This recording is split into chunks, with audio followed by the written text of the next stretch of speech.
Welcome back. In this last tips and tricks video, you will be learning how to manage multiple versions of models correctly in the Berkeley Studio. The Berkeley publisher is often used in situations that require frequent updates, releases, or multiple authors working on one or more models simultaneously. In order for this to work smoothly, a well-organized maintenance of model versions can be crucial. This is why the Berkeley publisher supports version management, or SVN, with the use of a subversioning server. This server can be internally stored within a company's online infrastructure from where all the models and their versions can be maintained. To simply illustrate the workings of version management, let's go to a simple publisher model. Because I have not changed anything in this model just yet, the subversion button shows a green checkmark. In this model, I'm going to change this question, which asks for the user's age, to a question that asks for the person's name. After I have changed my question and saved my model, you will see that the icon in the subversion button has changed to a red exclamation mark. This indicates that the version that I'm working with differs from the version that is located on the server. To check out what is different, you can navigate to the Subversion drop-down menu and click Show Differences. Some of the other options in this drop-down menu will be discussed later.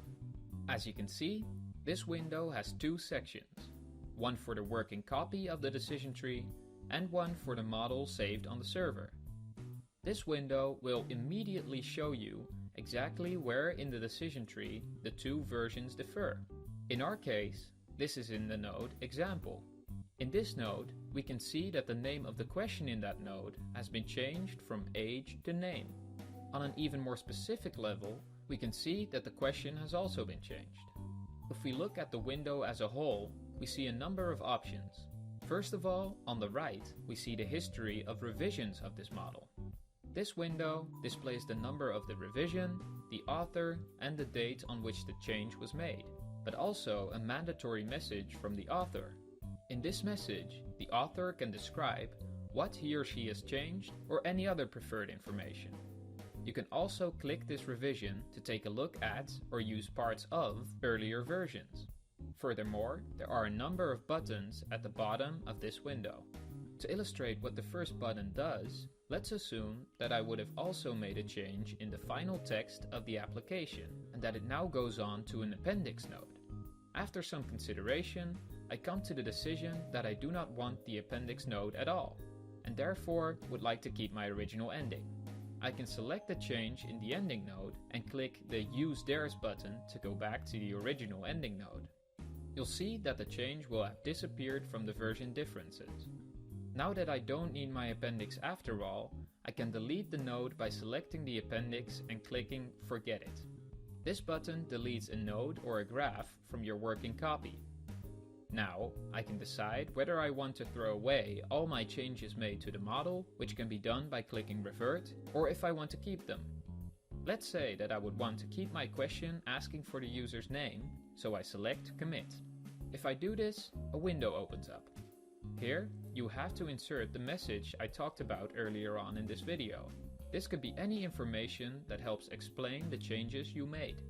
Remember, inserting text in this window is mandatory, and writing comments on the model here could greatly benefit the usability of the model for all the employees working on it.